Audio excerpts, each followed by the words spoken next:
Hello everyone, welcome to today's current affairs session. In this particular session, we are going to talk about one more important topic regarding UPSC, APPSC and TSPSC groups as well. So ఈరోజు మనం discuss చేయబోయే topic ఏంటంటే Janjatiya Gaurav Divas. Yes, so what is the importance of this particular day? సో ఎప్పటి నుంచి మనం celebrate చేసుకోవడం start చేసాం? సో దేనికోసం, వాట్ ఈస్ ద సిగ్నిఫికెన్స్? వీటన్నిటి గురించి మనం ఎగ్జామ్ పాయింట్ ఆఫ్ వ్యూలో డీటెయిల్గా మాట్లాడుకుందాం. సో ఈ సెషన్ని జాగ్రత్తగా వాచ్ చేయండి, చాలా అంటే చాలా ఇంపార్టెంట్ అనమాట. క్వశ్చన్స్ అయితే ఖచ్చితంగా రావచ్చు ఎగ్జామ్లో కరెంట్ అఫైర్స్ని బేస్ చేసుకొని.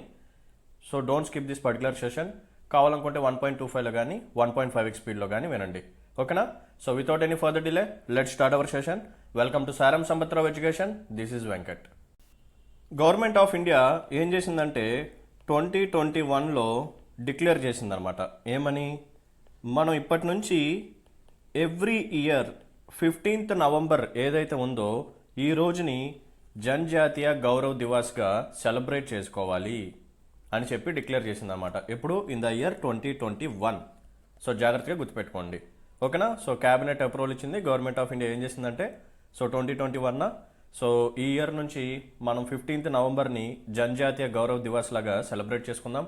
సో ఎందుకు సెలబ్రేట్ చేసుకోవాలంటే to recognise the efforts of tribals in the preservation of cultural heritage and the promotion of Indian values of national pride. Yes, tribals ఎవరైతే ఉన్నారో వాళ్ళు వాళ్ళ తాలూకా కల్చరల్ హెరిటేజ్ని కానీ, వాళ్ళకి సంబంధించిన ట్రెడిషన్స్ కానీ, వాళ్ళకి సంబంధించిన రైట్స్ కానీ వీటిని ప్రిజర్వ్ చేసుకోవడం కోసం బ్రిటిష్ కొలోనియల్ రూలింగ్ పీరియడ్లో కొన్ని రివోల్ట్స్ అయితే చేశారు, కొన్ని పోరాటాలు అయితే చేశారు.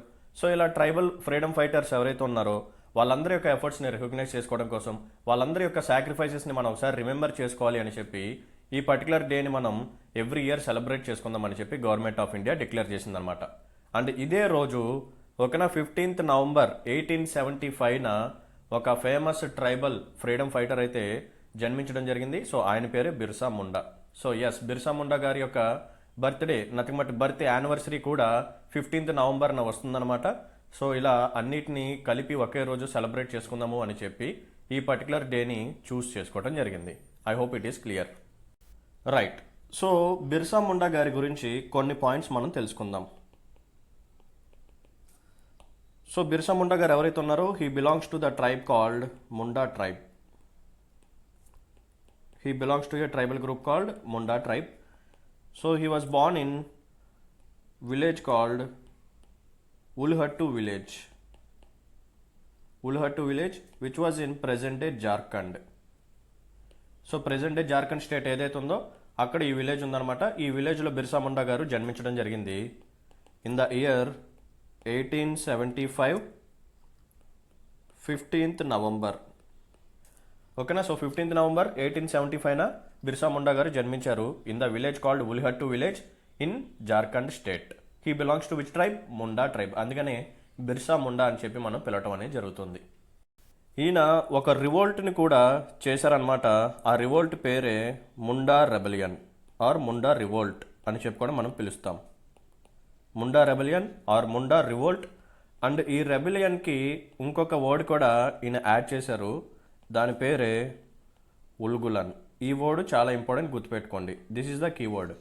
సో మీకు ఎంసీక్యూస్లో ఏమని చెప్పి అడగొచ్చు అంటే the word Ulgulan related to అని చెప్పి అడగొచ్చు అనమాట. So it is related to the revolt or rebellion which was raised by Birsa Munda, ఓకేనా? సో రెబలియన్ అనే పదానికి ఆయన పెట్టిన పేరేంటంటే ఉల్గులన్, ఓకేనా? సో ఇప్పుడు మనం ముండా రెబలియన్ గురించి కొన్ని ఇంపార్టెంట్ పాయింట్స్ ఒకసారి డిస్కస్ చేద్దాం. అసలు ఈ ముండా రెబలియన్ ఎప్పుడు జరిగింది, ఎందుకు జరిగింది, ఇది మనం తెలుసుకుందాం.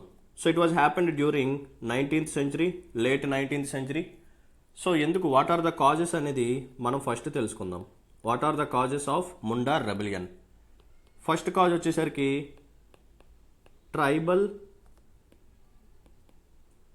Customary land system was destroyed by British land deals. So British వాళ్ళు తీసుకొస్తున్న ఈ ల్యాండ్ పాలసీస్ కానీ ల్యాండ్ డీల్స్ కానీ ఏవైతే ఉన్నాయో ఇవి ట్రైబల్స్ యొక్క రైట్స్ని రెడ్యూస్ చేసినాయి అనమాట, డెస్ట్రాయ్ చేసినాయి అనమాట. మనందరికీ తెలుసు ట్రైబల్స్ ఏంటంటే వాళ్ళ యొక్క రైట్ ఏంటంటే ఫారెస్ట్ అనమాట, ఫారెస్ట్ ల్యాండ్ అనమాట. ఓకేనా, ఎందుకంటే వాళ్ళు ఫారెస్ట్లోనే ఉంటారు, ఫారెస్ట్ రిసోర్సెస్ మీద వాళ్ళు ఎక్కువగా డిపెండ్ అయ్యి ఉంటారు for their needs etcetera etcetera. So వాళ్ళు డే టు డే యాక్టివిటీస్ కానీ, వాళ్ళ యొక్క ఫుడ్ రిసోర్సెస్ కానీ, డ్రింకింగ్ వాటర్ కోసం కానీ, లేకపోతే దేనికోసమైనా సరే వీళ్ళు ఫారెస్ట్ రిసోర్సెస్ని యూటిలైజ్ చేసుకుంటూ ఉంటారు. ఇది మనకు తెలిసిన విషయమే. సో ఎప్పుడైతే బ్రిటిష్ వాళ్ళు మెల్లమెల్లగా ఏం చేస్తున్నారంటే ఈ ట్రైబల్స్ దగ్గర నుంచి ఈ ఫారెస్ట్ రైట్స్ ఏవైతే ఉన్నాయో వాటిని ఒక్కోటి తీసుకోవడం జరుగుతుంది. ఫస్ట్ ట్రైబల్స్ యొక్క షిఫ్టింగ్ అగ్రికల్చర్ ప్రాక్టీస్ని బ్యాన్ చేశారు. తర్వాత ఇలా ట్రైబల్స్ ఎవరైతే ఉన్నారో వీళ్ళు బ్యాంబూస్ని ఎక్స్ప్లాయిట్ చేస్తున్నారని చెప్పి వీళ్ళు బ్యాంబూస్ని యూజ్ చేసుకోకూడదు, లేకపోతే ఇలా ఫారెస్ట్కి సంబంధించిన కొన్ని రిసోర్సెస్కి వీళ్ళకి యాక్సెస్ లేదు వీళ్ళకి యొక్క ల్యాండ్స్ ఏవైతే ఉన్నాయో ఇవి ఇప్పటి నుంచి బ్రిటిష్ వాళ్ళకి ఎందుకు వస్తాయి, లేకపోతే జమీందారీ సిస్టమ్ తీసుకొచ్చి జమీందార్స్ని ఈ ఫారెస్ట్ ల్యాండ్ లోపలికి తీసుకురావడం. సో వీళ్ళు ఏంటంటే ట్రైబల్స్ వేరే వాళ్ళతో కాంటాక్ట్ అవ్వడానికి షైగా ఫీల్ అవుతారు, అసలు వేరే వాళ్ళని ఈ ఫారెస్ట్ ల్యాండ్స్ లోపలికి రానివ్వరు అనమాట. బట్ ఎప్పుడైతే బ్రిటిష్ వాళ్ళు ఈ జమీందారీ సిస్టమ్ తీసుకొచ్చారో ఈ ట్రైబల్ ల్యాండ్స్ ఏవైతే ఉన్నాయో సో అక్కడ నుంచి ట్యాక్స్ కలెక్ట్ చేసే బాధ్యత జమీందార్స్కి ఇవ్వటం అనేది జరిగింది. సో ఇప్పుడు జమీందార్స్ ఈ ట్రైబల్ ల్యాండ్స్ లోపలికి ఎంటర్ అవటం స్టార్ట్ చేశారు. సో ఎప్పుడైతే ట్రైబల్స్ ట్యాక్స్ పే చేయలేరో అప్పుడు ఈ జమీందార్స్ ఏం చేస్తారు, ట్రైబల్స్ దగ్గర నుంచి ల్యాండ్ తీసేసుకొని ఈ ట్రైబల్స్ని ఫోర్స్ఫుల్గా ఎవిక్షన్ అనేది చేయటం స్టార్ట్ చేశారన్నమాట. సో ఇలా ట్రైబల్స్కి సంబంధించిన ల్యాండ్ ఏవైతే ఉందో అది వాళ్ళ దగ్గర నుంచి నాన్ ట్రైబల్స్కి వెళ్ళటం స్టార్ట్ అయింది. So this is reason number 1. Second reason ఏంటంటే Hindu land owners or money lenders. వీళ్ళు ఎవరైతే ఉన్నారో వీళ్ళు కూడా ట్రైబల్స్కి సంబంధించిన ప్రాపర్టీని ఎక్వైర్ చేసుకోవటం, సీజ్ చేయటం స్టార్ట్ చేశారనమాట. This is point number 2. Next Christian machineries. So Christian machineries ఏవైతే ఉన్నాయో వీళ్ళు ఏం చేస్తున్నారంటే ఈ ట్రైబల్స్కి సంబంధించిన ట్రెడిషన్స్ కానీ కల్చరల్ ప్రాక్టీసెస్ కానీ ఏవైతే ఉన్నాయో వాటిని డినౌన్స్ చేసేసి ఇవి కరెక్ట్ కాదు, వీటిని ఇక మీరు ఫాలో అవ్వకూడదు, క్రిస్టియానిటీలోకి కన్వర్ట్ అవ్వండి అని చెప్పి కొంతమందిని ఫోర్స్ఫుల్గా కన్వర్షన్ అనేది చేయడం స్టార్ట్ చేశారు. బిర్సా ముండా గారు ఎవరైతే ఉన్నారో ఈయన కూడా క్రిస్టియానిటీలోకి జాయిన్ అయ్యి తర్వాత మళ్ళీ బయటకు వచ్చేసారన్నమాట. సో ఇలా ఈ రీజన్స్ని బేస్ చేసుకొని ఈ ముండా రెబెలియన్ని స్టార్ట్ చేయడం జరిగిందనమాట. సో ఈ ముండా రెబెలియన్లో వీళ్ళు యూజ్ చేసిన ఒక వర్డ్ ఏంటంటే డీకూస్. చాలా ఇంపార్టెంట్, గుర్తుపెట్టుకోండి. సో డీకూస్ అంటే మీనింగ్ ఏంటంటే అవుట్ సైడర్స్. నేనేం చెప్పాను, ట్రైబల్స్కి అవుట్ సైడర్స్ అసలు పడదు. సో బయట నుంచి ఎవరన్నా వచ్చి ట్రైబల్ ల్యాండ్లో ఎంటర్ అయితే వాళ్ళకి అసలు ఒప్పుకోరనమాట.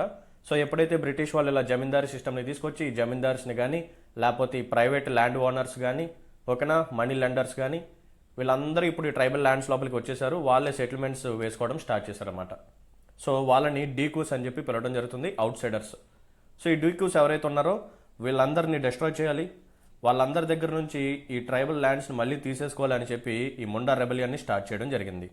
సో ఇందులో భాగంగా వీళ్ళు ఏం చేశారంటే ఈ మనీ లెండర్స్కి సంబంధించిన ప్రాపర్టీని డిస్ట్రాయ్ చేయడం, జమీందార్స్కి సంబంధించిన ప్రాపర్టీస్ని డిస్ట్రాయ్ చేయడం, చర్చెస్కి సంబంధించిన ప్రాపర్టీని డిస్ట్రాయ్ చేయడం, లేకపోతే పోలీస్ స్టేషన్స్ ఏవైతే ఉన్నాయో వీటిని కూడా డిస్ట్రాయ్ చేయడం స్టార్ట్ చేశారన్నమాట. అండ్ ఈ ముండా రెబెలియన్లో వీళ్ళు వైట్ ఫ్లాగ్ని ఒక సింబల్ లాగా ఎన్నుకున్నారు. సో ఈ వైట్ ఫ్లాగ్ ఏదైతే ఉందో it resembles the symbol of Birsa Raj.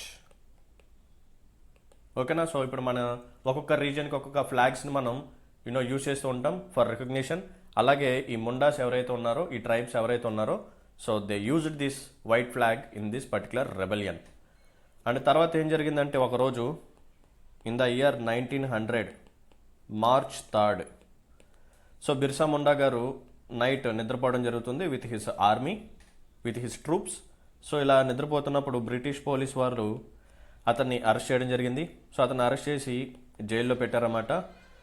So తర్వాత ఏం జరిగిందంటే ఇతనికి కలరా వచ్చి మరణించడం అనేది జరిగిందనమాట at the age of 25 years. 25 yearsకే ఆయన చనిపోయారు, అర్థం చేసుకోండి. ఓకేనా. సో అలా ఉంటాయి రివోల్ట్స్ అనేవి, ఒకప్పుడు అలా ఉండేదన్నమాట lifes. So we are very very happy మనం ఇండిపెండెన్స్ వచ్చాక పుట్టాం. సో అందుకనే వాళ్ళు చేసిన సాక్రిఫైసెస్ అన్నిటిని మనం గుర్తు తెచ్చుకుంటూ ఉండాలి అని చెప్పి ఇలా ఒక్కొక్క డేని ఒక్కొక్క సిగ్నిఫికెన్స్తో ఏర్పాటు చేయడం జరుగుతుంది. జస్ట్ ఇమాజిన్ 25 yearsకే ఒక పర్సన్ చనిపోయారు. దేనికోసం? Just fighting for their rights. వాళ్ళ యొక్క రైట్స్ కోసమే వాళ్ళు పోరాడి చనిపోవడం జరిగింది. అండ్ ఫ్యూచర్లో మన కోసం మనం బాగుండాలి, మనకు కూడా రైట్స్ అనేవి ఉండాలి అని చెప్పి వాళ్ళు అప్పుడు సాక్రిఫైసెస్ అనేవి చేశారన్నమాట. ఇలా చాలామంది, నాట్ ఓన్లీ బిర్సా ముండా గారు, ఇంకా చాలామంది మన కోసం వాళ్ళ ప్రాణాలని త్యాగం చేశారన్నమాట. అల్లూరి సీతారామరాజు గారు కానీ, ఇంకా మన ఫ్రీడమ్ ఫైటర్స్ కానీ చాలామంది ఉన్నారు ఇలా. సో వాళ్ళందరినీ మనం ఎప్పుడు గుర్తుపెట్టుకొని వాళ్ళ యొక్క ఐడియాలజీలో మనం ముందుకు నడుచుకుంటూ వెళ్ళాలి. ఓకేనా? So this is the significance of Janjatiya Gaurav Divas. I hope it is clear. And one more important point ఏంటంటే, సార్ ఇలా కేవలం ముండా ట్రైబ్ వాళ్ళు మాత్రమే రివోల్ట్ చేశారా, ఇంకా వేరే ట్రైబల్ గ్రూప్స్ ఉన్నాయా, వాళ్ళు కూడా రివోల్ట్ చేశారా అంటే ఎస్. సో చాలా అంటే చాలా ట్రైబల్ గ్రూప్స్ ఉన్నాయి, ఇలా చాలామంది రివోల్ట్ చేయడం జరిగింది. ఓకేనా? సో చువార్ అప్రైజింగ్ అని చెప్పి ఫస్ట్ ఇది జరిగింది. తర్వాత పహారియాస్ రెబలియన్ అని చెప్పి, నెక్స్ట్ బిల్ అప్రైజింగ్ అని చెప్పి, ఇలా చాలామంది ట్రైబల్ గ్రూప్స్ మన కోసం వాళ్ళ యొక్క రైట్స్ కోసం పోరాడటం జరిగిందనమాట. Munda uprising, Ramosi uprising, Koli uprising, Kol rebellion, Munda rebellion, Santhal rebellion, Naikda movement, Kherwar movement, Ahoms revolt, Khasis revolt, ఇలా చాలామంది ట్రైబల్ గ్రూప్స్ ఇలా డిఫరెంట్ మూవ్మెంట్స్ అయితే చేయడం జరిగింది, రివోల్ట్స్ అనేది చేయడం జరిగింది for their rights and for preservation of their cultural heritage. So వీటన్నిటిని మనం గుర్తుపెట్టుకోవాలి. సో వాళ్ళ యొక్క సాక్రిఫైసెస్ని మనం మర్చిపోకూడదు. ఓకేనా? రైట్. సో ఈ ఇయర్ 2023 నవంబర్ 15న మనం జనజాతీయ గౌరవ్ దివాస్ని సెలబ్రేట్ చేసుకున్నాం. ఇందులో భాగంగా మన హానరబుల్ ప్రైమ్ మినిస్టర్ మోడీ గారు ఎవరైతే ఉన్నారో ఈయన ఈ విలేజ్ని విజిట్ చేశారన్నమాట. ఉలిహట్టు విలేజ్ని విజిట్ చేయటం అనేది జరిగింది. So this is the first time ఒక ప్రైమ్ మినిస్టర్ ఈ విలేజ్ని విజిట్ చేయటం అనమాట. సో ప్రధానమంత్రి మోడీ గారు ఈ ఇయర్ విజిట్ చేయడం జరిగింది. అండ్ విజిట్ చేసి ఒక ప్రోగ్రామ్ని లాంచ్ చేశారు. ఆ ప్రోగ్రామ్ పేరు ఏంటంటే వికసిత్ భారత్ సంకల్ప్ యాత్ర. వికసిత్ భారత్ సంకల్ప్ యాత్ర అని చెప్పి ఒక ప్రోగ్రామ్ని లాంచ్ చేయడం జరిగింది. ఈ ప్రోగ్రాంలో భాగంగా అన్ని ఇంపార్టెంట్ డిస్ట్రిక్ట్స్ని కవర్ చేస్తాము. ఓకేనా? అన్నిటిని విజిట్ చేస్తాము. వాటి యొక్క ఇంపార్టెన్స్, సిగ్నిఫికెన్స్ తెలుసుకొని వాటిని ప్రొటెక్ట్ చేయడం కానీ, వాటిని ప్రిజర్వ్ చేయడం కానీ, వాటిని ప్రమోట్ చేసే బాధ్యత మా పర్టికులర్ గవర్నమెంట్ తీసుకుంటుందని చెప్పి మోడీ గారు చెప్పడం అనేది జరిగింది. అండ్ దీంట్లో భాగంగా మోడీ గారు ఏం చేశారంటే, he also stressed a point called Pradhan Mantri particularly vulnerable tribal group development machine.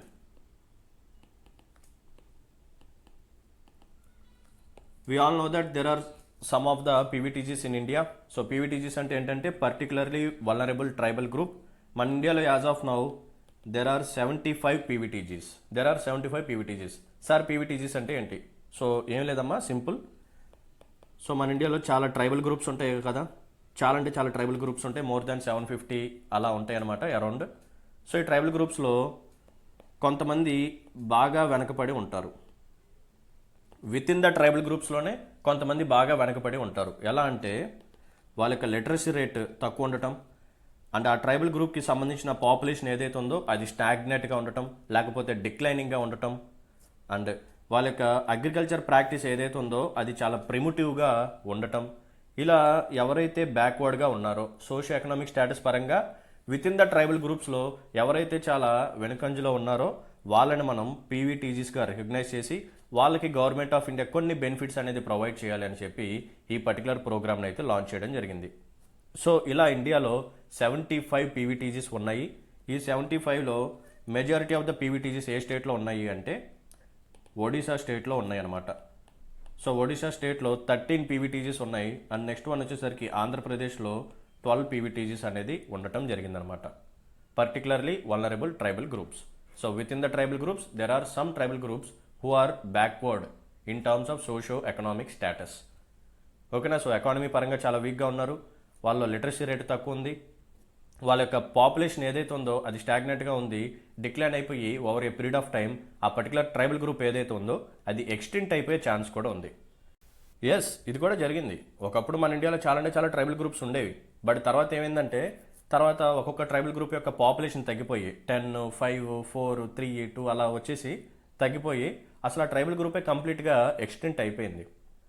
So ఇలా ఉన్న ట్రైబల్ గ్రూప్స్ని మనం ప్రిజర్వ్ చేసుకోవాలి. ఎందుకంటే వి ఆల్ నో దట్ ఇండియాకు ఉన్న ఒక మెయిన్ ఫ్యూచర్ ఏంటంటే యూనిటీ అండ్ డైవర్సిటీ. చాలా అంటే చాలా డైవర్సిటీ ఉంటుంది, అవునా? So linguistic diversity, different languages and caste పరంగా డైవర్సిటీ ఉంటుంది. ఓకే, ఇంకా రిలీజియస్ డైవర్సిటీ ఉంటుంది. అండ్ ట్రెడిషనల్ పరంగా కానీ, కల్చరల్ పరంగా కానీ, ఫెస్టివల్స్ పరంగా కానీ, ఇలా అన్నిటిలో చాలా అంటే చాలా హ్యూజ్ అమౌంట్ ఆఫ్ డైవర్సిటీ మన ఇండియాలో ఉంటుందన్నమాట. సో ఆ డైవర్సిటీలో ఒక మెయిన్ పాయింట్ ఏంటంటే tribals. So it is a important future. మన ఇండియాలో కనిపించేంత ట్రైబల్ గ్రూప్స్ ఎక్కడ ఉండవు. సో వాళ్ళని మనం ప్రిజర్వ్ చేసుకోవాలి, ప్రొటెక్ట్ చేసుకోవాలి. వాళ్ళ యొక్క ట్రెడిషన్ని కూడా ప్రొటెక్ట్ చేసుకునే బాధ్యత మనది కూడా అని చెప్పి గవర్నమెంట్ ఆఫ్ ఇండియా ఇటువంటి బ్యూటిఫుల్ ప్రోగ్రామ్స్తో మన ముందుకైతే వస్తూ ఉంటుందన్నమాట. That's it. So with this we successfully completed our today's current affair session on Janjatiya Gaurav Divas. So చాలా అంటే చాలా కాంప్రహెన్సివ్గా మీకు అర్థమయ్యేలాగా చెప్పాను. సో ఎగ్జామ్ పాయింట్ ఆఫ్ వ్యూలో ఏ పాయింట్స్ గుర్తుపెట్టుకోవాలో కూడా చెప్పాను. సో వాటిని మాత్రం గుర్తుపెట్టుకుంటే సరిపోతుంది అనమాట. ఓకేనా? Right. But before ending our session there is a small announcement. మన ఇన్స్టిట్యూట్లో మనం ప్రొవైడ్ చేసే యూపీఎస్సీ 02 జనిత్ కోర్స్ ఏదైతే ఉందో దీని మీద ప్రెజెంట్ దివాళీ ఆఫర్ అయితే నడుస్తుంది. ఈ కోర్స్ యొక్క యాక్చువల్ ప్రైస్ ఏదైతే ఉందో అది 50,000. బట్ దివాళీ ఆఫర్ని బేస్ చేసుకొని ఈ కోర్స్ మీకు కేవలం 30,000కే ఇవ్వటం అనేది జరుగుతుంది. ఈ 30,000ని కూడా మీరు ఒకేసారి కడితే వెల్ అండ్ గుడ్. బట్ ఒకవేళ కట్టలేకపోతే ఈఎంఐ ఆప్షన్ కూడా ఉంది. So every month 10,000 EMI pay చేస్తే సరిపోతుంది అనమాట. ఇలా 3 months ఈఎంఐ పే చేస్తే ఈ బ్యూటిఫుల్ కోర్స్ మీ చేతిలో ఉంటుంది. ఆఫర్ అనేది కేవలం ఈ మంత్ నవంబర్ ఎండింగ్ వరకే ఉంటుందన్నమాట. ఫ్రమ్ December 1st ప్రైస్ అనేది పెరుగుతుంది, 50,000కి ఇంక్రీజ్ అవుతుంది. సో ఈ లోపే జాయిన్ అయ్యే ప్రయత్నం అయితే చేయండి. సో కోర్స్ యొక్క ఫ్యూచర్స్ వచ్చేసరికి ఈ కోర్స్ మీకు లైఫ్ టైం వ్యాలిడిటీతో వస్తుంది. ఒకసారి పర్చేస్ చేస్తే చాలు మీకు లైఫ్ టైం యాక్సెస్ అనేది ఉంటుందన్నమాట. అండ్ ఈ కోర్స్ మీకు లైవ్ ప్లస్ రికార్డెడ్ వర్షన్తో కూడా వస్తుంది. కావాలనుకుంటే లైవ్ క్లాసెస్ అటెండ్ అవ్వచ్చు, లేదు కుదరకపోతే రికార్డెడ్ క్లాసెస్ని ఎన్నిసార్లైనా చూడొచ్చు. సిలబస్ అనేది చాలా కాంప్రహెన్సివ్గా డీల్ చేస్తాం for prelims, mains as well as interview. So అన్ని రౌండ్స్కి కావాల్సిన గైడెన్స్ కానీ, సిలబస్ స్ట్రాటజీ కానీ మొత్తం ఫ్యాకల్టీ ప్రొవైడ్ చేస్తుంటారు. సో మీకు ఫ్యాకల్టీ అనే వాళ్ళు 24/7 అవైలబుల్గా ఉంటారన్నమాట. మీకు ఎటువంటి డౌట్స్ వచ్చినా సరే you can call the faculty and clarify your doubts. And test series కూడా దీంట్లోనే ఉంటుంది. యాక్చువల్గా ఏంటంటే మీరు కానీ బయట యూపీఎస్సీ కోర్స్ తీసుకుంటే దాంట్లో టెస్ట్ సిరీస్ ఎవరు, మీరు సెపరేట్గా 10,000 15,000 కట్టి తీసుకోవాలి. బట్ ఎవరైతే ఈ పర్టికులర్ కోర్స్ తీసుకుంటారో వాళ్ళకి టెస్ట్ సిరీస్ అనేది ఫ్రీగా ఇవ్వటం అనేది జరుగుతుంది. సో ఈ ఆపర్చునిటీని యూటిలైజ్ చేసుకోండి. ఓకేనా? సో అడ్మిషన్స్ కోసం ఈ నెంబర్ని కాంటాక్ట్ చేయండి 6305955532. And one more important point ఏంటంటే మీకు ఎటువంటి డౌట్స్ ఉన్నా సరే, ఏ సబ్జెక్ట్ అయినా పర్లేదు, ఏ ఎగ్జామినేషన్ అయినా పర్లేదు, you can contact me. This is my personal number 7095769596. Myself Venkat, faculty of సారం సంపత్రావు ఎడ్యుకేషన్. నేను డీల్ చేసే సబ్జెక్ట్స్ ఏంటంటే Indian economy, Indian society, disaster management and science and technology. ఓకేనా? రైట్. సో మీకు కానీ నాకు ఎక్స్ప్లెనేషన్ కానీ నచ్చినట్టయితే, నాకు ఎఫర్ట్స్ని రికగ్నైజ్ చేయాలని అనుకుంటే please hit the like button and మీ యొక్క వాల్యుబుల్ కామెంట్ని మెన్షన్ చేయండి. ఇంకెవరైనా సరే మన ఛానల్ని సబ్స్క్రైబ్ చేసుకునే వాళ్ళు ఉంటే please do subscribe. So thank you for watching this video. See in the next session. Until then take care. Bye. జై హింద్.